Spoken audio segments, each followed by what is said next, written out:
Hi, I'm Barkley Roper with Tiger Capital Management, LLC, an investment advisor in the state of Idaho, bringing you your weekly trend update. It's great to be here with you today.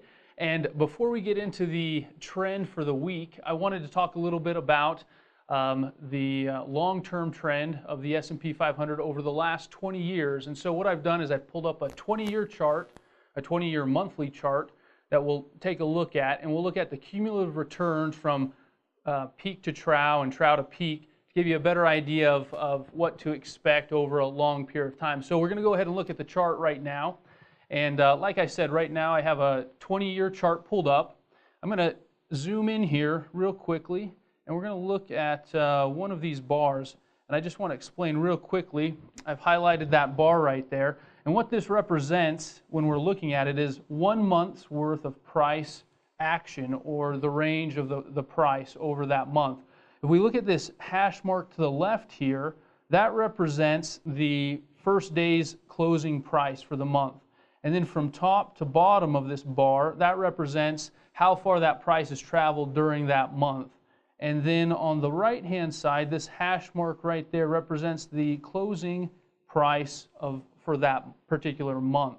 And so each one of these bars represents, I'm going to pull out here, zoom out, and each one of those bars represents 1 month's worth of price action for the S&P 500 over the last 20 years. Here we have also this blue line right here represents the 10-month moving average of those prices. And what I wanted to look at today and just show you, from the bottom here in 94, we had that nice bull market, to the peak, we had a cumulative return of approximately, and I'll just enter this in real quick for you, about 256% right there from this low to this high. And then the ensuing bear market from this peak to trough right here, we had a decline of roughly about negative 50% right there. And then from 03 to the end of 2007 to this peak right here, we were up just over, a little over 100%. Okay. And then during the credit crisis, to the bottom of 2009, we were down negative 57% right there. And then from 09 until where we sit today, approximately, at the high, we're up about 156% right there. And so these are the cumulative returns that we've had from market peaks to market troughs, and from troughs to peaks. The reason I'm showing you this is to give you a better perspective as far as trend following, because what if we were able to cut out maybe this negative 50% here, and maybe this negative 57% there? How would that affect our return? And so next week, what I want to do is talk a little bit more about the compound returns that you have over the last 20, 10, 6, and 4 years if you were to just have a buy and hold strategy, compared to if we were to use a trend following system like we are today. So going on to our current trends for the week, if we look at the S&P 500, right here, U.S. stocks, represented by the SPDR S&P 500 Trust.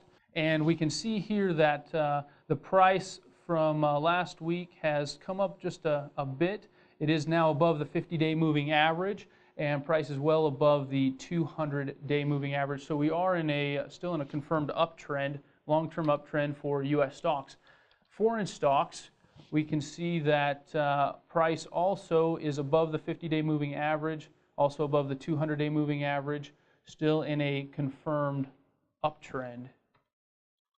Now, VNQ, that we looked at last week, real estate investment trusts, here we've had a lot of volatility over the last 2 months. I've been watching these really closely. Last week, at the closing price, we did end lower, but I waited till the next morning, and since then the price has come back up off that low. But what we're going to want to look at, I'm going to change this to a trend line. What we're looking at right here is we have a support area, and I'll look to see if that price will fall through the support. If so, then at that point we'd probably be in a downtrend. Most likely we'd turn our uptrend to a downtrend as far as real estate investment trust. But for this week, as we can see, the price has bounced off of that support. We are in a confirmed uptrend still. And moving on to commodities, right here, commodities have come off their lows over the last few months, and just barely, they're well above their 50-day moving line and just below their 200-day moving average. For this week, we're going to say they're still in a confirmed downtrend, still haven't come up above their 200-day moving line, and so commodities in a confirmed downtrend. And bonds, we see, have also, we have this kind of support area right here that bonds have hit multiple times and then have come off of that even as soon as just last week. Bonds are in a confirmed downtrend. We can see that their price is well below their 200-day moving average, still below their 50-day moving average. So bonds will be in a confirmed downtrend. So let's just real quickly go through that one more time. We're going to say here we have the U.S. stocks are in a confirmed uptrend, foreign stocks in a confirmed uptrend, real estate investment trusts, we're going to say are in a confirmed uptrend, but we're going to be looking at those closely as we have the last few weeks.